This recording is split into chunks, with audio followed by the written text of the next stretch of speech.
ओम शांति। Good morning to all of you. गत सत्र में हमने इस विषय को लिया था, ज्ञान एवं राजयोग कोर्स कराने में किस तरह से हम अपना अभिगम वैज्ञानिक, तार्किक और शास्त्रोक्त रख सकते हैं, जिससे हम दूसरों को अच्छी तरह से बाबा के ज्ञान के जितने भी पॉइंट्स हैं उसको अच्छी तरह से उनको कन्विंस कर सकें। लास्ट टाइम ये भी बताया था कि कुछ 5 दशकों में पैरासाइकोलॉजी में, मेटाफिजिक्स में, मेडिकल साइंस में काफी संशोधन हुए हैं कॉन्शियसनेस के ऊपर। एक नया बायोसेंट्रिज्म का कॉन्सेप्ट भी रॉबर्ट लांजा ने दिया है। वो विश्व का सबसे बड़ा बायोफिजिसिस्ट माना जाता है।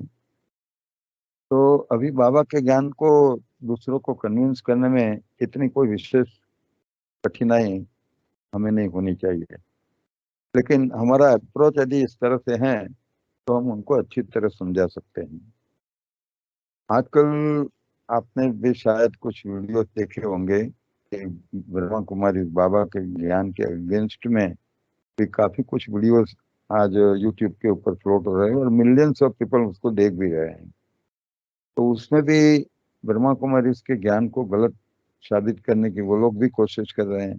कई लोग हैं जो इंस्टीट्यूशन के एंटी होते हैं तो ऐसी कोशिश करते हैं। तो उनको भी ठीक तरह से समझाने के लिए, मतलब कोई इनके प्रभाव में मान लीजिए कि किसी ने कुछ ऐसा देख लिया है और हमारे सामने वो कुछ क्रॉस कर सकते हैं, तो ऐसी जो कुछ बातें जो आज हम चर्चा करने जा रहे हैं तो उनको भी कन्विंस करने के लिए भी काम आ सकती है। बाबा का ज्ञान तो इतना विस्तृत है, सत्य है, हमें पता है, हमको बाबा में पूरा निश्चय है। सत्य का सागर हमको सर्वज्ञ बाबा हमको ज्ञान सुना रहा है, तो हमारे निश्चय में तो कोई ऊपर नीचे की बात नहीं है। लेकिन फिर भी बाबा ने हम बच्चों को कहा है कि सभी को, मतलब आप साइंटिफिक अप्रोच अपनाओ या तार्किक अप्रोच अपनाओ, तो जो नहीं समझने वाले होंगे वो तो उनकी बुद्धि में तो ये ज्ञान नहीं बैठेगा। लेकिन अंतिम समय पर जो आपके चेहरे द्वारा जो सेवा होने वाली है, जो साक्षात्कार के पार्ट की बाबा ने बात बताई है, तो ऐसे जो लोग हैं वो, जैसे हम कहते हैं साक्षात्कार को सब लोग नमन करते हैं, तो लास्ट जो हमारा जो रोल होगा वो तो ज्यादातर ज्ञान सुनाने का तो नहीं होगा, लेकिन साक्षात्कार मूर्त बन करके लोगों को साक्षात्कार कराना होगा। फिर भी आज हम इस जो टॉपिक है इस टॉपिक में आगे बढ़ेंगे। देखो, बाबा ने जो ज्ञान दिया है तो ये हमारी इंस्टीट्यूशन ने उसको 7 लेसन में डिवाइड किया है, एक कन्वीनियंस के लिए है। बाकी तो ये इतना विस्तृत नॉलेज है जी, 10 लेसन में या 15-20 लेसन में भी उसको डिवाइड करना चाहें तो हम कर सकते हैं। तो फिर बाद में एक एडवांस कोर्स के रूप में भी इंट्रोड्यूस करना पड़ा, क्योंकि बेसिक कोर्स में तो सब टॉपिक हम कवर नहीं कर सकते हैं। तो ज्ञान का एक एडवांस कोर्स के रूप में भी कोर्स कराया जाता है, जिसमें कुछ एडवांस टॉपिक्स है वो तो लिया जाता है, फिर बाद बाबा की मुरली तक उनको हम ले जा सकते हैं। तो अलग अलग स्थान पर कुछ अप्रोच अलग अलग हो सकते हैं, लेकिन बेसिकली आज जो हम चर्चा करने जा रहे हैं कि भी ज्ञान को किस तरह से थोड़ा सा रैशनली, तर्कसंगत रूप से हम उनको समझाएं, और लोगों का जो खास करके हिंदुस्तान में, हमारे भारत देश के अंदर जो उनकी पार्श्व भूमिका है, वो उसी प्रकार के शास्त्रों को पढ़ करके उसी बैकग्राउंड से आते हैं, तो कुछ शास्त्रों की बातों का रेफरेंस दे करके भी ज्ञान समझाया जा सकता है। तो आजकल तो हमारी जो उषा बहन जो हैं, और कई दूसरे भी हैं, काफी लोग हैं जो गीता के ऊपर भी काफी काम किया है हमारी इंस्टीट्यूशन ने, और उसके आधार पर समझाने की कोशिश करते हैं। तो आइए आज हम प्रथम लेसन लेंगे, और प्रथम लेसन के अंदर कुछ जो बेसिक पॉइंट्स है आत्मा के परिचय के अंदर, जिसमें मैंने यहाँ पर टाइटल दिया है मानव चेतना का विज्ञान। तो ये मानव चेतना का जो पूरा साइंस है, जो विज्ञान है, उसके उस आत्मा के अस्तित्व से लेकर के मन बुद्धि संस्कार तक की बाबा ने जो बात बताई है, वहां तक कुछ हम आज डिस्कस करेंगे। तो जैसे लास्ट टाइम भी हमने बताया था कि परमात्मा के सत्य एवं संपूर्ण ज्ञान को हम समर्थित समर्थन हम पा सकते हैं, विज्ञान द्वारा समर्थन पा सकते हैं, शास्त्रों द्वारा भी समर्थन पा सकते हैं, इतिहास द्वारा भी समर्थन पा सकते हैं। ये इतिहास द्वारा समर्थन जो मिलता है हमको, उसमें भी स्पार्क ने काफी कुछ काम किया है। हमारे एक राजीव गुप्ता जी करके हैं, उन्होंने भी काफी काम किया है, उनके काफी वीडियोस भी हैं। तो थोड़ा सा वहाँ वहाँ से भी एसेंस लेकर के हम थोड़ा सा मैं समझाने की आपको कोशिश करूंगा। और कई बातें ऐसी होती है कि ये तर्कसंगत होती हैं, तो थोड़ा सा प्रेजेंटेशन हमारा तार्किक होता है, तो सब लोग आसानी से कन्विंस हो जाते हैं। तो आइए हम पहले लेसन के बारे में सोचेंगे।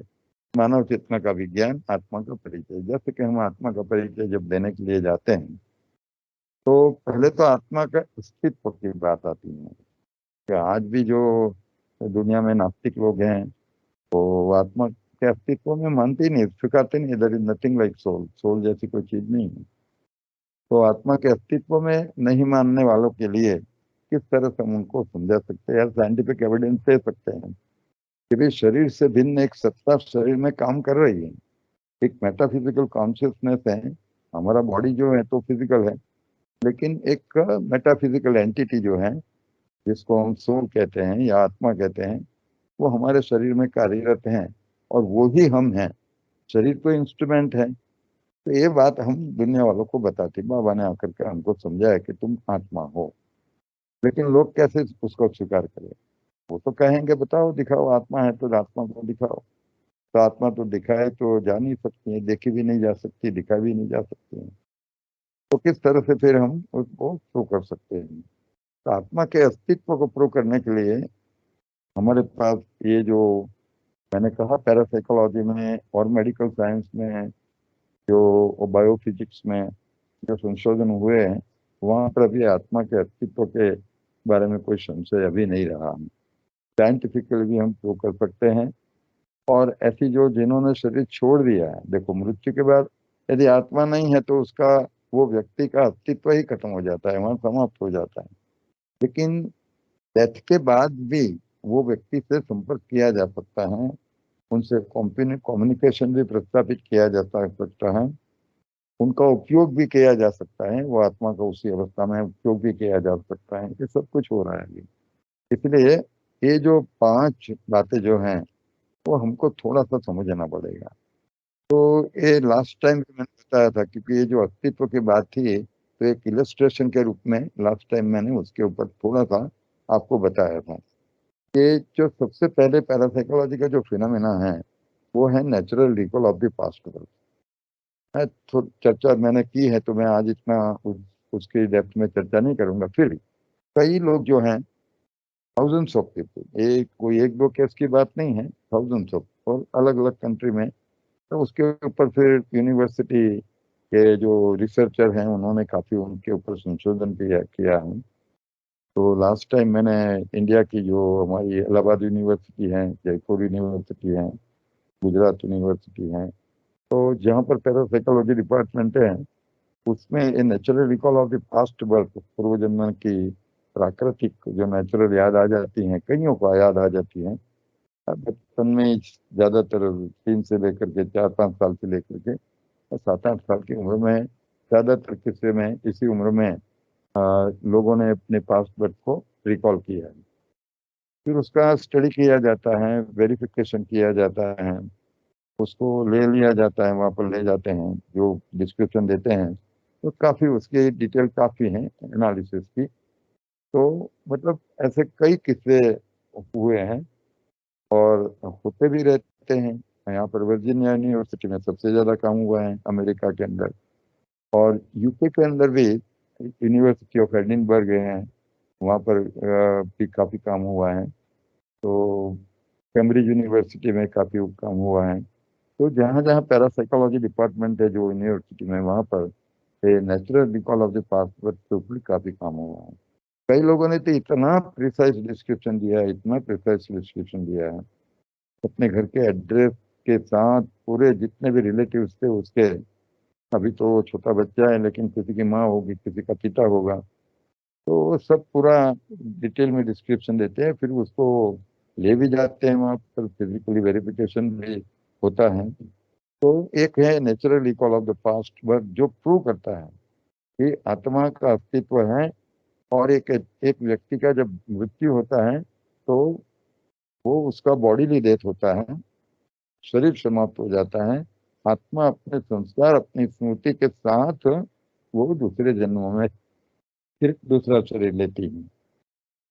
दूसरी एक बात है कि कम्युनिकेशन जो ये जो दूसरा भी पॉइंट ले लेते हैं उसी से रिलेटेड है। तो ये तो natural recall of the past birth की बात हो गई है, लेकिन किसी भी व्यक्ति को, आपने से भी किसी को भी, हाँ, पास्ट बर्थ में ले जा सकते हैं हम, तो उसको बोलते हैं प्रोग्रेसिव हिप्नोटिक रिग्रेशन। तो कई ऐसी हिप्नोटिक टेक्निक अभी डेवलप किया है, तो उसको पूरा हिप्नोटाइज कर दिया जाता है, और फिर वो अपने पास्ट बर्थ जो होते हैं उसको रिकॉल करना शुरू करता है, और डिस्क्राइब करना भी शुरू करता है। जो हिप्नोटाइजर होता है, जो पैरासाइकोलॉजिस्ट जो होता है, वो पैरासाइकोलॉजिस्ट उसको गाइड भी करता है, क्योंकि उसको अपनी इंफॉर्मेशन निकालनी है, इसलिए वो थोड़ा सा पूरा गाइडेड प्रोसेस होता है, और फिर वो अपना डिस्क्रिप्शन पूरे पास बच कर देते हैं। तो कईयों को तो लास्ट टाइम भी मैं बताया था कि कई तो दो दो तीन तीन चार चार जन्म तक का रिकॉल किया करवाया जा सकता है। और मैंने एक एग्जाम्पल भी आपको दिया था, इवांस नाम की महिला के ऊपर वॉक्साम नाम के एक पैरासाइकोलॉजिस्ट ने एक एक्सपेरिमेंट किया, तो उसने 6 जन्मों तक रिकॉल किया। और वो किस्सा पॉपुलर इसलिए उसका क्योंकि उसका डिस्क्रिप्शन बहुत प्रिसाइज था, बहुत ही प्रिसाइज डिस्क्रिप्शन, डिटेल डिस्क्रिप्शन था। तो उनको फिजिकल वेरिफिकेशन में भी काफी आसानी हो गई, और उन्होंने फिजिकली वेरीफाई भी किया कि वॉट एवर शी टोल्ड वो सब कुछ सत्य निकला। तो इससे भी ये बात स्पष्ट हो जाती है कि आत्मा सिर्फ एक जन्म की बात नहीं है, मतलब आत्मा अजर अमर अविनाशी है। वो भी प्रूव इससे किया जा सकता है कि बर्थ बाय बर्थ एक शरीर छोड़ा, दूसरा लिया, तीसरा लिया, इस तरह से। और उससे ये बात भी सिद्ध हो जाती है, 3 बात सिद्ध हो जाती है, एक तो आत्मा का अस्तित्व, दूसरा आत्मा का अमरत्व, और तीसरी जो बात है कि मनुष्य आत्मा मनुष्य उन्हीं में ही जन्म लेती है, क्योंकि natural recall of the past birth का आज तक एक भी किस्सा मिला नहीं है जिसमें किसी ने कहा हो कि मैं पोपट था या पक्षी था या कोई एनिमल था। ऐसा किसी ने बताया नहीं। सभी लोगों ने जो कुछ भी डिस्क्रिप्शन दिया है वो ह्यूमन बीइंग के रूप में दिया है, मानव जन्म के रूप में दिया है। तो उससे 3 बातें सिद्ध हो जाती हैं कि आत्मा तो है, आत्मा पुनर्जन्म लेती है, जो जन्म और मृत्यु एक शरीर बदलने की प्रक्रिया मात्र है, और आत्मा अनादि अविनाशी है और मनुष्य होने में ही जन्म लेती है। तीसरी जो बात है कि आत्मा एक शरीर छोड़ देती है तो आत्मा तक अस्तित्व बना रहता है। न सिर्फ उसका आत्मा का अस्तित्व बना रहता है, लेकिन वो एक्टिव भी रह सकती है। तो उसका जो मन बुद्धि और संस्कार, जो सूक्ष्म इंद्रियां हैं, वो सूक्ष्म इंद्रियां हम सब मिला करके, जैसे हम 13 इंद्रियों की बात करते हैं, तो शरीर की 10 इंद्रियां, 5 कर्म इंद्रियां, 5 ज्ञान इंद्रियां, और 3 जो सूक्ष्म इंद्रियां की जो बात करते हैं वो आत्मा से जुड़ी हुई इंद्रियां हैं, और वो है मन बुद्धि और संस्कार। ये बाबा ने हम बच्चों को बताया है। तो ये जो आत्मा एक्टिव रहती है, तो वो उनकी जो सूक्ष्म इंद्रियों के माध्यम से वो आत्मा एक्टिव रहती है, तो उनके साथ कम्युनिकेशन भी संभव है अनेक प्रकार से। और देखो, उसमें भी जीवंत माध्यम भी हो सकता है। कोई जीवंत माध्यम में उस आत्मा को बुला करके आप उनके साथ बातचीत कर सकते हैं, तो डीलिंग भी कर सकते हैं, you can deal with it. और दूसरा जो है कोई जो जड़ माध्यम जो है, वो जड़ माध्यम के से भी हम उनके साथ कम्युनिकेशन एस्टेब्लिश कर सकते हैं। जैसे मैंने लास्ट टाइम भी थोड़ा बताया था कि उसमें कंप्यूटर के माध्यम से भी हो सकता था, पहले टाइपराइटर का उपयोग किया जाता था। तो मतलब टाइपराइटर से भी कम्युनिकेशन होता है, अपने आप टाइप हो जाता है, तो वो जो रिस्पॉन्ड करेगी आत्मा, वो टाइपराइटर अपने आप चलता है। तो इस तरह से ये जो भौतिक का कोई माध्यम भी हो सकता है या जीवंत माध्यम भी हो सकता है, जिसको मीडिया बोला जाता है। जब जीवंत माध्यम का उपयोग करते हैं उनको मीडिया बोलते हैं। तो मीडिया के माध्यम से वो आत्मा को बुलाई जाती है, और फिर उनसे बातचीत की जा सकती है, और काम भी ले सकते हैं काफी कुछ। मैंने एग्जाम्पल दिया था कि अमेरिका जैसे देश में ये जो सीआईडी डिपार्टमेंट होता है, इन्वेस्टिगेटिंग अथॉरिटीज, वो भी जब उनके हाथ कुछ नहीं लगता है तो कभी कभी इन माध्यमों के द्वारा इन आत्माओं के माध्यम से भी काफी इंफॉर्मेशन कलेक्ट की जाती है। तो ये भी जो है वो एक बहुत ही पावरफुल प्रूफ है हमारे पास। इसमें मेरा भी काफी कोई एक्सपीरियंस है। मैंने थोड़ा सा तो आपको पहले भी बताया था कि मैंने काफी कुछ डिपार्टेड सोर्स के साथ कम्युनिकेशन किया है, ऊर्जा बोर्ड के माध्यम से या प्लानचेट के माध्यम से। और एक लंबा सा एक्सपीरियंस है। तो और एक आत्मा से नहीं, अनेक आत्माओं से भी बातचीत की है। और मैंने कोशिश की थी, मतलब अपना कोई पर्सनल बात तो था नहीं, तो मैंने एक रिसर्च प्रोजेक्ट के रूप में वो जो आत्माओं की जो सृष्टि होती है उनका भी अलग अलग ग्रुप्स होते हैं, तो उनके बारे में मैं काफी क्वेश्चन उन लोगों से किए।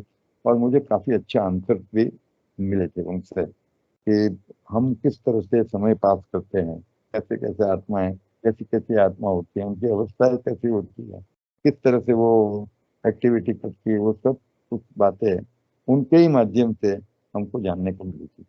तो इस तरह से जो डिपार्टेड सोल्स है उनके साथ कम्युनिकेशन करके भी हम प्रूव कर सकते हैं कि भी आत्मा का अस्तित्व है।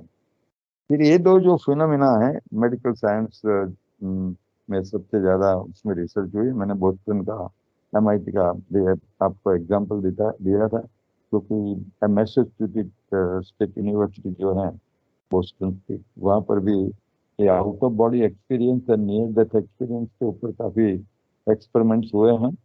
अभी इतना मैं विस्तार में अभी तो नहीं जाता हूँ उसके, लेकिन ये भी प्रूव करता है क्योंकि आत्मा शरीर से बाहर निकल जाती है। डॉक्टर उसको डेट डिक्लेयर, जो आउट ऑफ बॉडी एक्सपीरियंस जो कहा जाता है, डॉक्टर उसको डेट डिक्लेयर कर देते हैं और फिर कुछ समय के बाद वो जीवंत हो जाता है।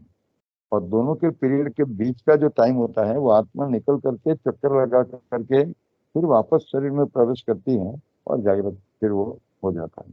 तो उसको आउट ऑफ बॉडी एक्सपीरियंस कहा जाता है। ऐसे कैसे बहुत सारे विश्व के अंदर हुए हैं।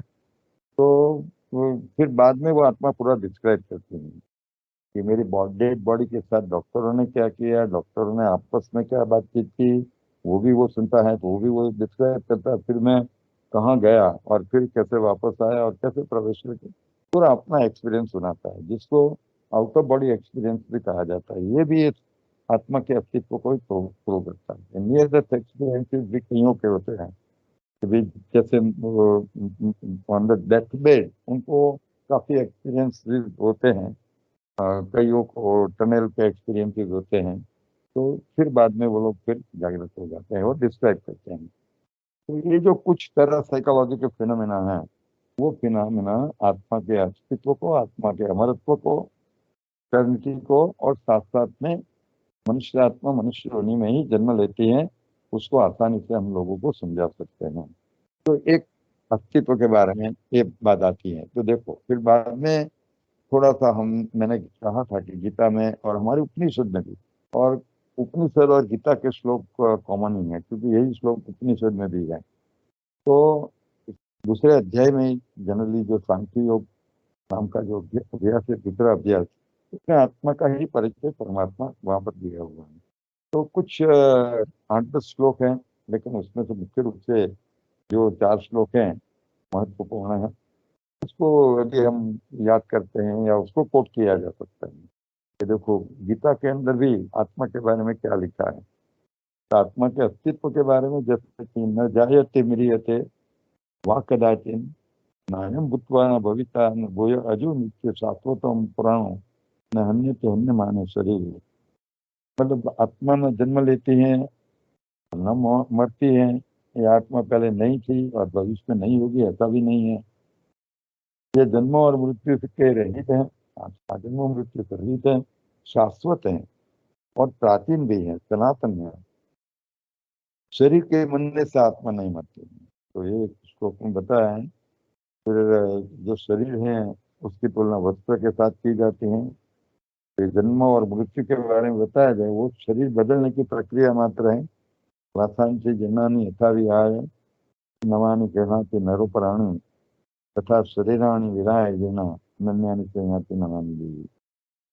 तो जिस प्रकार मनुष्य अपने पुराने वस्त्र को त्याग करके नए वस्त्र को धारण कर लेता है, उसी प्रकार जब शरीर रूपी वस्त्र जीर्ण हो जाता है तो आत्मा का फिर उसमें रहने का कोई प्रयोजन नहीं रहता है।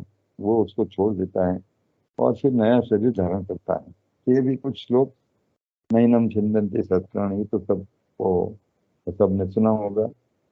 फिर ये जातस्य ही ध्रुवम मृत्यु ध्रुवम जन्म मृतस्य, ये भी शरीर बदलने की प्रक्रिया मात्र है। तो कुछ गीता के श्लोक जो हैं, यदि हम उनको सुनाते हैं और उसको रिफर करते हैं तो वो लोग थोड़ा सा कन्विंस हो जाते हैं। आइए, अभी ये जो आत्मा के बारे में जो दूसरे जो पॉइंट हैं, उसमें कुछ तर्कबद्ध हम, कुछ पॉइंट तार्किक पॉइंट्स भी हैं और कुछ कहाँ कहाँ हमको विज्ञान का भी सपोर्ट मिल रहा है। तो उसमें सबसे पहला आता है आत्मा का स्वरूप, और दूसरा है आत्मा का शरीर में उसका स्थान। तो आत्मा आत्मा के स्वरूप के बारे में, आत्मा का जो स्वरूप है और उसका जो शरीर में स्थान है, वो किस तरह से हम प्रूव कर सकते हैं। देखो, अभी साइंस क्या कहता है, जब से फिजिक्स में जो पार्टिकल मैकेनिक्स में एंड क्वांटम मैकेनिक्स, शब्द तो सुना होगा आप लोगों ने, जो संशोधन हुए हैं उसमें स्पष्ट रूप से बताया है कि ये सारे ब्रह्मांड में कोई भी एंटिटी हो, प्रकृति के तत्व हो, शक्ति के रूप में हो, या तो मटेरियल के रूप में हो, मैटर या एनर्जी। क्योंकि हम जानते हैं कि जो फिजिकल एंटिटीज हैं वो तो शक्ति के रूप में है, भौतिक शक्ति के रूप में या भौतिक पदार्थ के रूप में है। तो कोई भी भौतिक पदार्थ है या तो कोई भी भौतिक शक्ति है, जैसे कि लाइट है, ग्रेविटेशन फोर्स है, तो काफी शक्तियां, साउंड है। तो जितनी भी शक्तियां हैं उसका अल्टीमेट स्वरूप क्या है, उसका बेसिक स्वरूप क्या है, तो ये पूरा फिजिक्स कहता है, पार्टिकल मैकेनिक्स उसको बोलते हैं, क्वांटम फिजिक्स भी बताता है। और हर एक का जो अल्टीमेट अस्तित्व, जो स्वरूप है, एनर्जी हो तो भी, तो वो है पॉइंट का, वो है पार्टिकल का, इसीलिए उसको पार्टिकल मैकेनिक्स कहा गया है। तो ये पूरे ब्रह्मांड के अंदर दो ही एंटिटी है, एक है फिजिकल एंटिटी, दूसरी है कॉन्शियस एंटिटी। तो ये जो कॉन्शियस एंटिटी है, तो ह्यूमन सोल, जो हम जो आत्मा है, वो एक कॉन्शियस एंटिटी है। कॉन्शियस एंटिटी तो सभी जगह है, पशु में है, पक्षियों में है, सभी जगह है। इसके लिए हम मेटाफिजिकल कॉन्शियसनेस कह सकते हैं। और जो मेटाफिजिकल कॉन्शियसनेस ह्यूमन बीइंग में है, इसके लिए हम आत्मा शब्द प्रयोग करते हैं, सोल शब्द प्रयोग करते हैं। बाकी चेतन जो है, चेतना, वो तो पशु पक्षी में भी है। तो मेटाफिजिकल कॉन्शियसनेस भी एक कॉन्शियसनेस भी एक कॉन्शियस एंटिटी है। तो विश्व के कोई भी एंटिटी हो, फिजिकल एनर्जी हो, फिजिकल मैटर हो, सभी का अस्तित्व पॉइंट के रूप में है, पार्टिकल के रूप में है।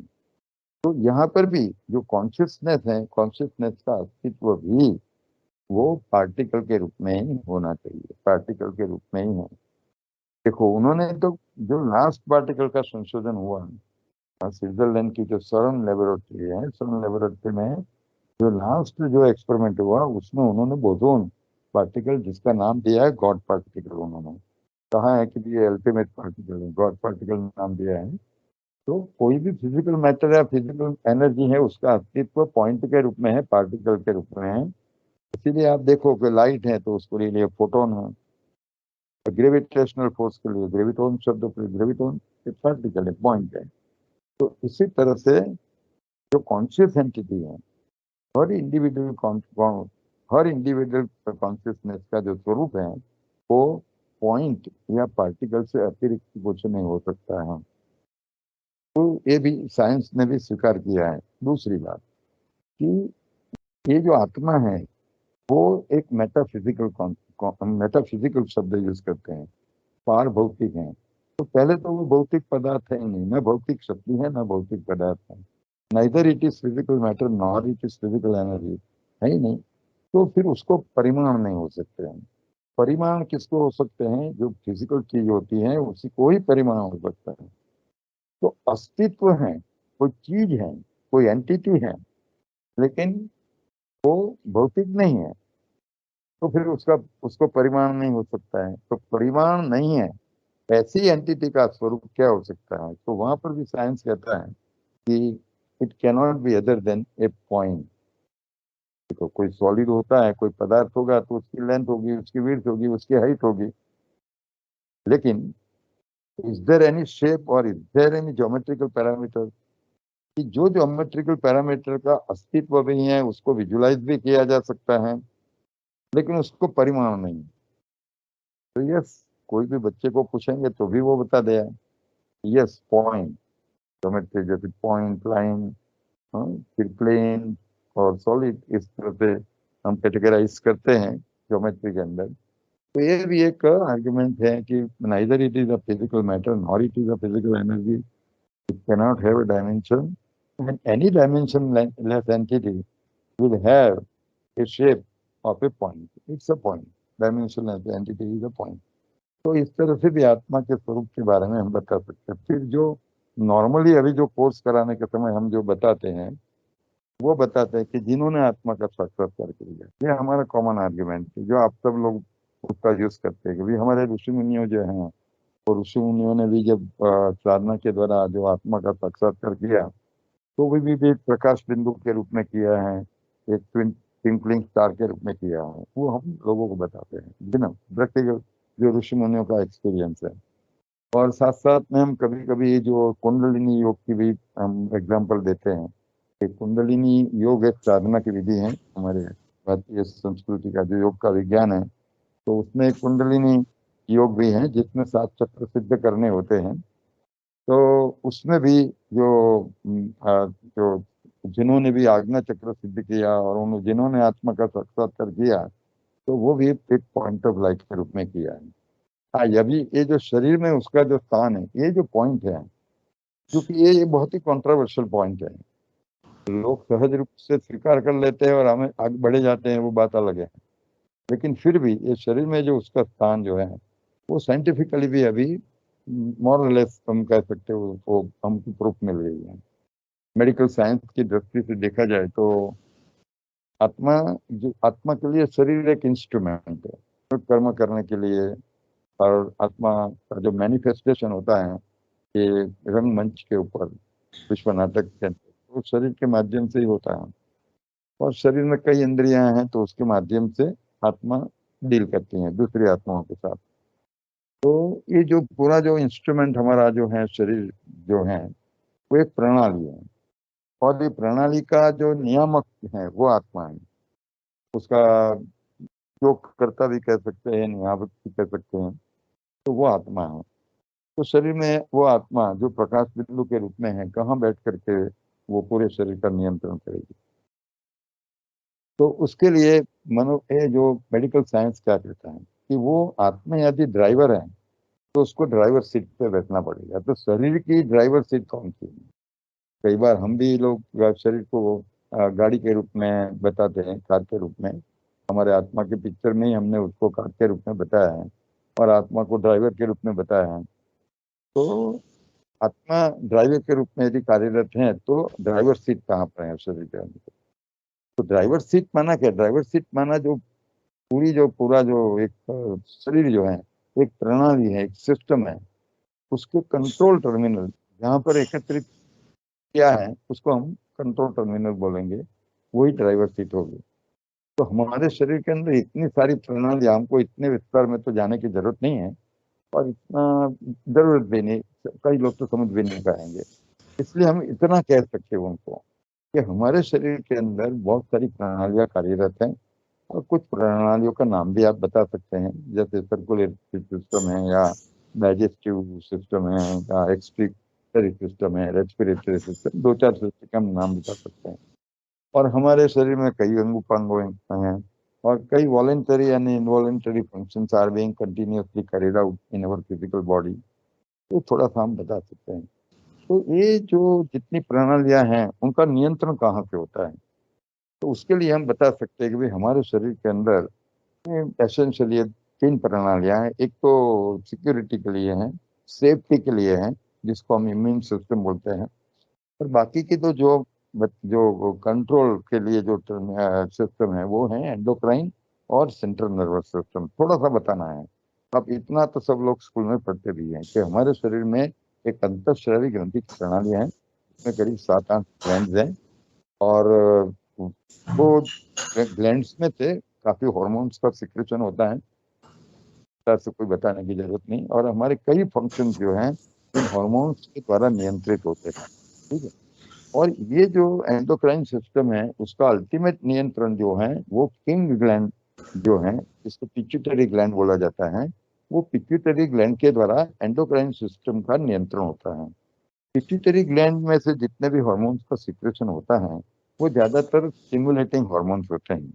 जैसे टीएचएच तो थायराइड स्टिमुलेटिंग हार्मोन्स, एसीटीएच जो एड्रिनल ग्लैंड हमारी है उसको स्टिमुलेट करने के लिए। तो ये जो किंग ग्लैंड जिसको माना जाता है, जो पिट्यूटरी ग्लैंड, वो पूरे हमारी एंडोक्राइन सिस्टम को कंट्रोल करती है। फिर दूसरी जो सिस्टम है वो सेंट्रल नर्वस सिस्टम है। आप जानते हैं कि सेंट्रल नर्वस सिस्टम हमारी जो ब्रेन के माध्यम से ही सब कुछ होता है। जो कुछ जो हम जितनी भी इंद्रियां हैं हमारी सभी इंद्रियां ब्रेन से ही कनेक्टेड हैं। हम कुछ देखते हैं सुनते हैं सबका इंटरप्रिटेशन जो है, सिग्नल जाता है ब्रेन में जाता है और वहां पर उसका इंटरप्रिटेशन होता है। तो ब्रेन वो हमारा मेन कंट्रोल करता है। और अभी ultimate control terminal of the brain वो क्या है? तो मेडिकल साइंस ने कहा कि थैलेमस एंड हाइपोथैलेमस नाम के दो ऑर्गन हैं।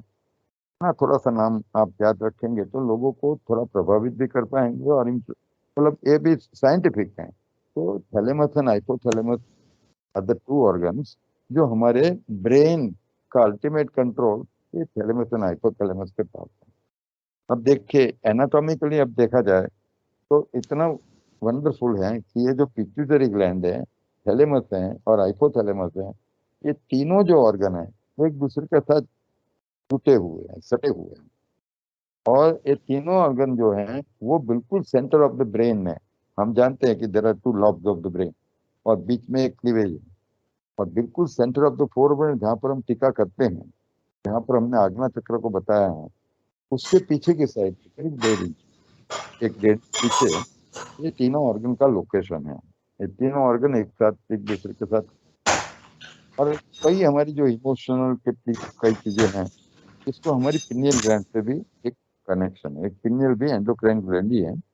तो वो पिनियल ग्लैंड सिर्फ एक 1.5 इंच पीछे है, पिट्यूटरी के पीछे है, वो भी सेंटर में ही है। तो नेचुरली फिर अल्टीमेट कंट्रोल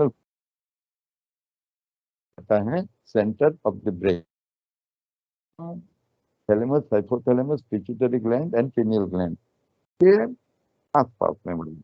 ये आत्मा यहाँ बैठती है तो ये ड्राइवर सीट है। तो यहाँ बैठ करके सारे शरीर का अच्छी तरह से सभी प्रणालियों का, सभी वॉलेंटरी इनवॉलेंटरी फंक्शंस का नियंत्रण आत्मा आसानी से कर सकती है। तो ये आत्मा का स्थान इस तरह से मेडिकल साइंस की दृष्टि से भी हम प्रूव कर सकते हैं। और जो पिनियन ग्लैंड का रोल जो है उसके ऊपर काफी संशोधन हुआ है। तो यदि आप थोड़ा सा विस्तार में जानना चाहें तो मैंने इसके ऊपर मेडिकल साइंस की दृष्टि से आत्मा का स्वरूप क्या है और आत्मा का शरीर में स्थान कहाँ पर है, तो उसके ऊपर थोड़ा एक आर्टिकल लिखा हुआ है। हिंदी में भी है, ट्रांसलेटर भी है, गुजराती में भी है, हिंदी में भी है। तो आप वेबसाइट में जा करके आप पढ़ सकते हो उसको। वो पढ़ेंगे तो थोड़ा सा उसमें विस्तार में थोड़ा रिवीजन भी आपका हो जाएगा और विस्तार से आपको जानने को मिलेगा। तो ये जो आत्मा का स्वरूप जो है और शरीर में उसका स्थान, उसको भी किसी को कन्विंस करना हो तो ये इस तरह से कर सकते हैं। कई लोगों का जो मानना है, कई चीज कई बार होती है कि हमको प्रूव करना होता है, कई में नेगेटिव करना होता है। जैसे ज्यादातर लोगों का तो मानना है कि भाई आत्मा का जो स्थान है वो हृदय के अंदर है, हार्ट के अंदर। वो लोग बताते हैं, आज भी कई लोग हैं मानते हैं कि आत्मा का स्थान जो है वो हार्ट के अंदर है।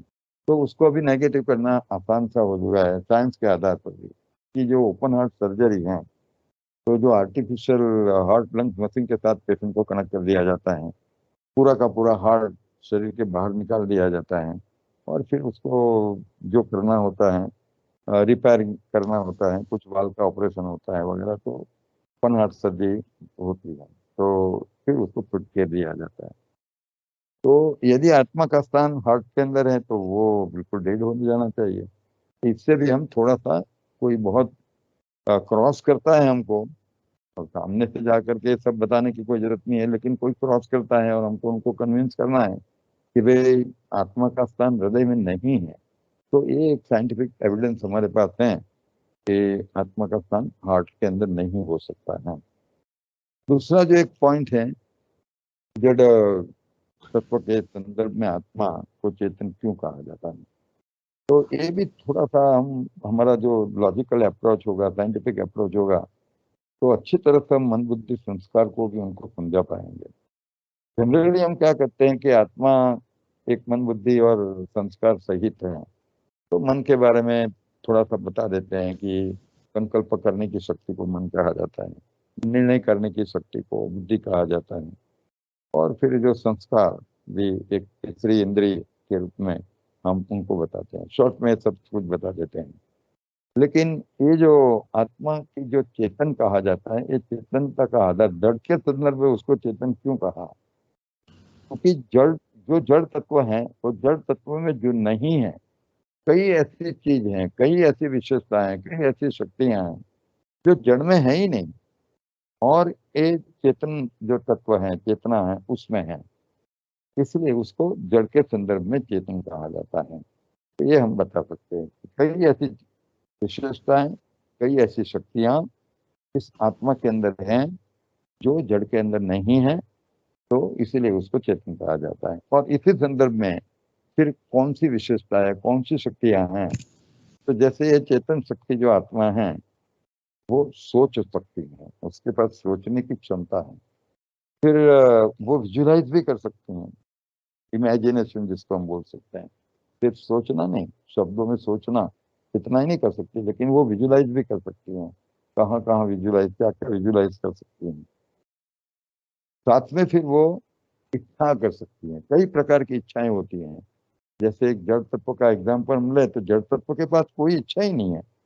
बस ये जो न्यूटन, जो पहला जो न्यूटन का सिद्धांत है, लॉ ऑफ इनर्शिया बोला जाता है उसको, जड़त्व का सिद्धांत, उसमें भेद यही है कि reluctant, even reluctant to move है, मतलब खिसकने के लिए भी तैयार नहीं, उसकी कोई इच्छा नहीं है।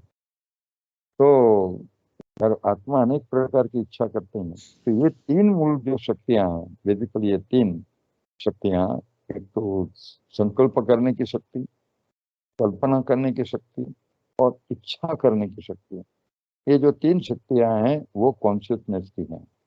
और ये जो तीन शक्तियों का जो समूह है, उसी को मन कहा जाता है। तो मन की परिभाषा हम अच्छी तरह से परिभाषित करना चाहिए, और मन के बारे में जितनी भी विचारधारा अभी तक थी, उसको यहाँ पर नेगेटिव करने के लिए हमारे पास मैं तो कहूँगा, क्योंकि साइकोलॉजी में के अंदर भी मन के बारे में अभी इतनी स्पष्टता नहीं है, लेकिन इस आत्मा के लेसन के माध्यम से हम मन के बारे में एक स्पष्टता से लोगों को समझा सकते, व्हाट एग्जैक्टली माइंड इज। तो ये one of the functional power of the metaphysical consciousness के रूप में यदि उसको हम प्रस्तुत करते हैं, आत्मा को, ये मन को, सभी लोगों के बुद्धि में इसको अच्छी तरह से हम बिठा सकते हैं कि माइंड जो है, it is neither physical nor subtle entity. ये पहले स्पष्ट कर दो, क्योंकि मन को एक अलग एंटिटी के रूप में लोग, सटल एंटिटी के रूप में देखते थे लोग। तो mind is neither subtle nor physical entity, लेकिन ये मेटाफिजिकल कॉन्शियसनेस जो है, उसकी एक एबिलिटी है, और उस एबिलिटी में power to think, power to imagine and power to desire, ये जो तीन शक्तियां हैं विशेष रूप से, वो एबिलिटी ही मन है। तो mind is not the entity, लेकिन माइंड इज एबिलिटी, ये लोगों के सामने रखने की जरूरत है। उसको कोई एंटिटी के रूप में, सूक्ष्म तत्व के रूप में हम नहीं देख सकते हैं। हाँ, वो एक शक्ति है। इसी तरह से अपार्ट फ्रॉम दिस, देखो ये चेतना है, चेतन हम क्यों कहते हैं, क्योंकि उसके पास ये तीन शक्तियां हैं। लॉजिकल जो पावर्स हैं, हम एक निर्णय शक्ति को बता करके छोड़ देते हैं, फिर लोगों को कंफ्यूजन होता है कि ये जो दूसरी सब शक्तियां हैं वो क्या है। तो दो ही प्रकार की, एक है कॉमन पावर्स और दूसरा है लॉजिकल पावर्स, जिसको कॉग्निटिव पावर्स कहा जाता है। तो जो कॉमन पावर्स है, उसका एक लंबा लिस्ट फिर दे सकते हैं, तो फिर उनका कंफ्यूजन दूर हो जाएगा। जैसे पावर टू डिस्क्रिमिनेट, तो हम कोई भी चीज को परख सकते हैं, परख गलत हो सकती है, लेकिन परखने की क्षमता हमारे में है। वस्तु को भी परख सकते हैं, व्यक्ति को भी परख सकते हैं हम। तो परखने की क्षमता है, विश्लेषण करने की क्षमता हमारे पास है, विश्लेषण करके फिर इंटरप्रेट करना, कारण पर आना, कोई निर्णय पर आना, तो ये भी हमारी क्षमता है। किसी को जज करना हो तो जज भी कर सकते हैं, कोई चीज को समझना हो तो हम समझ भी सकते हैं। तो ये जो पावर टू कॉम्प्रिहेंस या power to grasp, power to perceive, power to interpret, power to discriminate, power to analyse, तो ये जब सब जो शक्तियां हैं उसमें तर्क की जरूरत है, इसलिए उसको कॉग्निटिव या तो लॉजिकल पावर्स कहा जाता है। तो ऐसे कई लॉजिकल पावर्स आत्मा के पास हैं, और ये जो सेट ऑफ कॉग्निटिव पावर्स जो हैं उसी को बुद्धि कहा जाता है। तो बुद्धि भी जो है वो भी नाइदर फिजिकल और सटल एंटिटी है, हमको स्पष्ट करना चाहिए। Intellect is neither physical nor subtle entity. Again it is the ability of metaphysical consciousness by virtue of which it is able to discriminate, it is able to interpret, it is able to take decision. तो ये जो मनोविज्ञान ने, मैंने emotional intelligence में भी intelligence की जो डेफिनेशन बाहर वालों ने दी है उसमें कॉन्शियसनेस का उल्लेख नहीं किया है, लेकिन उन्होंने कॉग्निटिव एबिलिटीज की बात की है। ये set of cognitive ability possessed by whom, वो उन्होंने उल्लेख नहीं किया है वहां पर, लेकिन हम तो यहाँ स्पष्ट हैं कि set of cognitive power possessed by the metaphysical consciousness, by virtue of which it is able to discriminate or analyze or interpret, that is the intellect. ठीक है, तो जिससे फिर हम we can acquire knowledge और काफी कुछ कर सकते हैं इसकी वजह से। तो ये जो आत्मा की जो चेतनता है इससे वो सिद्ध होती है। और ये जो तीसरी जो शक्ति है उसको संस्कार कह करके हम छोड़ देते हैं।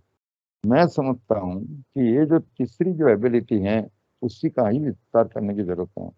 और ये जो भी हमारे जो संस्कार परिवर्तन की बात है, संस्कार परिवर्तन की हो, स्वभाव परिवर्तन की, दृष्टि वृत्ति का परिवर्तन, जो पुरुषार्थ की जो अपूरी बात आती है, आत्म परिवर्तन की बात हो, आत्म उन्नति की बात हो, स्व उन्नति की बात हो, स्व परिवर्तन की बात हो, ये सब जो शब्द प्रयोग हम करते हैं उसको ये सीधे आत्मा के लेसन से उसी से उसका सीधा संबंध है। तो ये जो थोड़ा सा विस्तार है वो हमें करना चाहिए, मतलब लोगों को बताना चाहिए कि भाई ये आत्मज्ञान से फायदा, चलो मैंने जान लिया मैं आत्मा हूं, उससे क्या फायदा। फायदा ये है कि ये पूरा आत्मज्ञान की वजह से आत्म जो परिवर्तन जो हमें करना है, हमारे पर्सनालिटी जितने भी ट्रेड्स है वो किस तरह से डेवलप हुआ वो भी हमको जानना चाहिए, और वो ट्रेड्स किस तरह से हम बदल सकते हैं उसको भी हमको जानना चाहिए। तो ये तीसरा जो मन और बुद्धि के बारे में, तीसरा जो आत्मा का जो व्यक्तित्व है वो व्यक्तित्व के बारे में भी हमें जानना चाहिए, जिसको हमने मन बुद्धि संस्कार शब्द करके छोड़ दिया है। लेकिन ये जो व्यक्तित्व शब्द जो है उसमें संस्कार, स्वभाव, आदत, हमारे अभिगम, हमारी दृष्टि, हमारी वृत्तियां, हमने कोई स्किल डेवलप की है तो वो स्किल भी आ जाती हैं। तो ये पर्सनालिटी के जितने भी एस्पेक्ट है वो हमारी ये तीसरी एबिलिटी में आते हैं, जो हमारे रिकॉर्ड के साथ कनेक्टेड है। और उसमें भी जो इनेट क्वालिटीज एंड एक्वायर्ड जो पर्सनालिटी, इनेट पर्सनालिटी जिसमें हमारे जो 7 स्वधर्म है उसका हम उल्लेख कर सकते हैं। लेकिन कई बार फिर क्या होता है कि हम अपने आत्मा के स्वधर्म को बता करके छोड़ देते हैं, लेकिन महत्वपूर्ण जो है बताना जो वो है एक्वायर्ड पर्सनालिटी।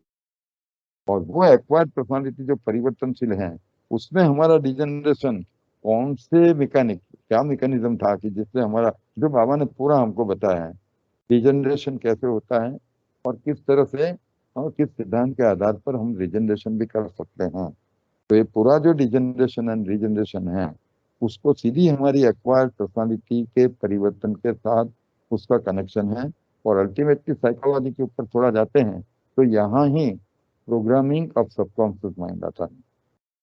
तो इतनी सी थोड़ी सी बातें हमें अपने आत्मा के लेसन में उनको बताना चाहिए। मैं समझता हूँ कि आपके लिए इतना पर्याप्त है।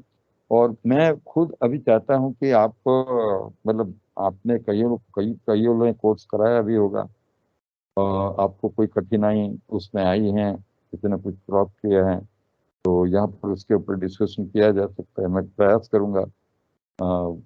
फिर साथ साथ में मान लीजिए कि कई ब्राह्मण भी ऐसे हैं कि कई चीजें ऐसी हैं कि वो भी इतने कन्विंस नहीं है, तो ऐसी कुछ चर्चा है जो अपने कोई अनुभव शेयर करना चाहते हैं तो let us make the session live. तो मैं समझता हूँ यहाँ पर मैं समाप्त करता हूँ, वैसे भी 40 मिनट का टाइम तो हो चुका है। Thank you very much. मैंने थोड़ा सा प्रयास किया है कि किस तरह से एक लेसन को थोड़ा सा रेशनल अप्रोच अपना करके उसको समझाया जा सकता है। ओम शांति।